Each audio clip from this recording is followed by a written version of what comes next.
Hello, my name is Des Kenny and you're very welcome to Kenny's YouTube. Is that what you call it? Yeah. Fair play to me.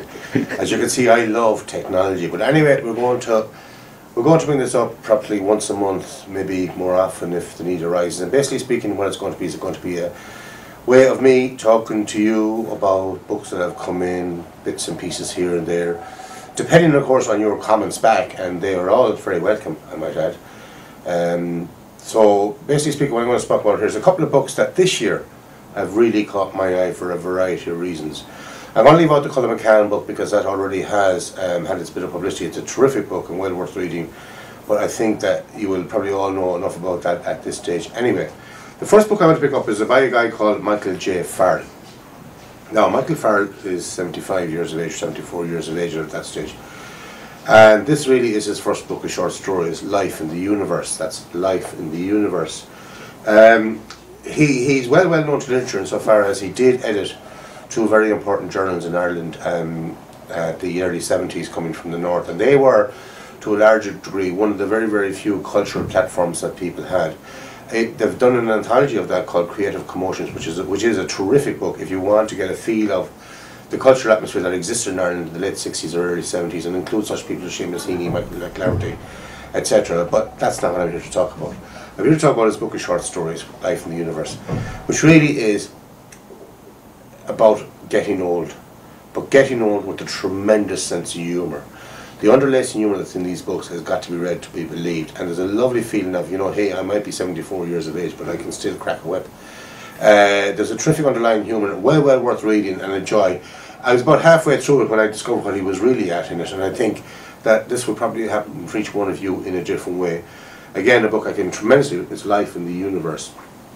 The next book that came my way was, I had known about this book for some time. I've known this book has been happening for 2 or 3 years, and to a degree to anticipate it, which of course is quite dangerous in the world of books. But when it appeared, being the author being the person that he is, it actually worked very well. This book is called The Invisible Prison. It's by the poet and publisher Pat Bourne and the broadcaster, and it's scenes from an Irish childhood. Now, Pat was brought up in Portlaoise, and obviously the prison he's talking about there is that edifice that dominates that town, the Portlaoise prison, which was in the news to a large extent throughout the 70s when he would have been in his teens.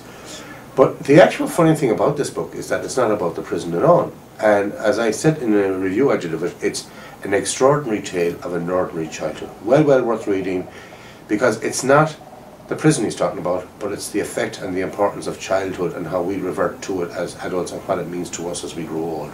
Really is a wonderful book. I come across then one that's just been published. I generally don't like these books because I find they tend to be for charitable purposes, and books for charity generally don't work. This is different. This is called From the Republic of Conscience, and it's stories inspired by the Universal Declaration of Human Rights. It's got such people in it as Robert Ballard, Dermot Bulger, Roddy Doyle, Anne Enright, Jim Fitzpatrick, Carlo Gabler, Seamus Heaney, Dermot Healy, the list goes on. It's a who's who to a large degree of modern Irish culture, and is usual reactions to the whole idea of the stories inspired, as I say, by the Universal Declaration of Human Rights. An absolute, you know, just an interesting book and a thoughtful book to have. I have been very disappointed this year in the amount of Irish books that, in fact, in the massive lack of Irish published books that have been published for children. And then out of the blue, this delight came into my hands. The publisher is Hawk Hill Publishing. And I gather that the gentleman who is behind this, whom I don't know, was involved with Hughes and Hughes. I just believe this.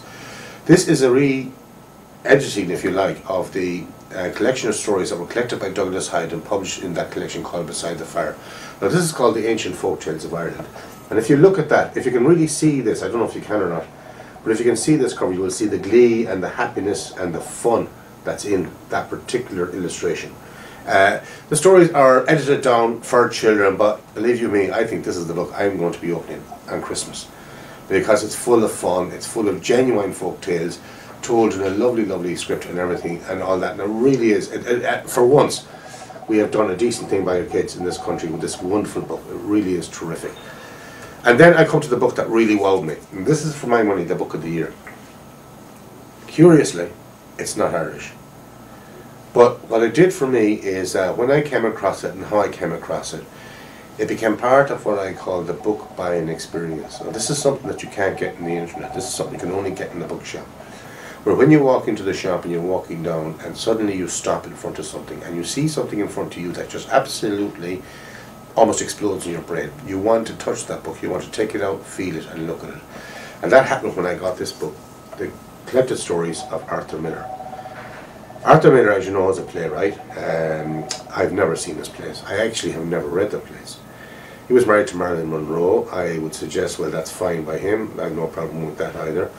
But for some reason or other, as a person and as a writer, he's always attracted me, strangely enough. And this allowed me to visit his style, to visit his work in a way that I preferred through the short story. And I can't say, but once I started to read this book, I could not, and I mean not, put it down. The stories are extraordinary, A, in the skill, B, in the writing, and also in the concepts that emerge from them. I cannot highly recommend enough Arthur Miller's Collected Stories. Now, if any of you want to talk to me in any way, please get in touch. My email address is desi@kennys.ie. I will talk about books when the cows come home, and I look forward to talking to you again shortly.